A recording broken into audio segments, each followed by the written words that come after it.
हमनी सवारी करे, गोल गोल दुनिया के सैर करे। आओ चला हमनी सवारी करे, गोल गोल दुनिया के सैर करे।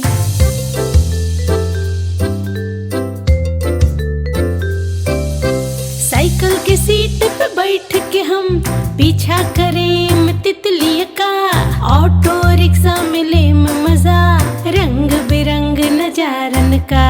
आव चला हमनी सवारी करे, गोल गोल दुनिया के सैर करे। आव चला हमनी सवारी करे, गोल गोल दुनिया के सैर करे।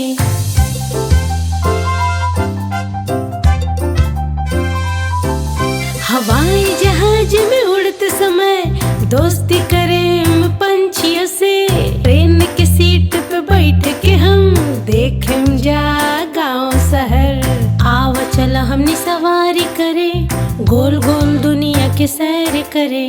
आव चला हमनी सवारी करे, गोल गोल दुनिया के सैर करे।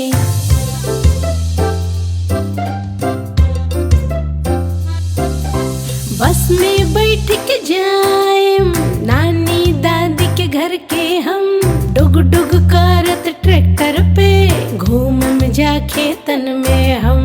आव चला हमनी सवारी करे, गोल गोल दुनिया के सैर करे। आव चला हमनी सवारी करे, गोल गोल दुनिया के सैर करे। आव चला हमनी सवारी करे, गोल गोल दुनिया के सैर करे। आव चला हमनी सवारी करे, गोल गोल दुनिया के सैर करे।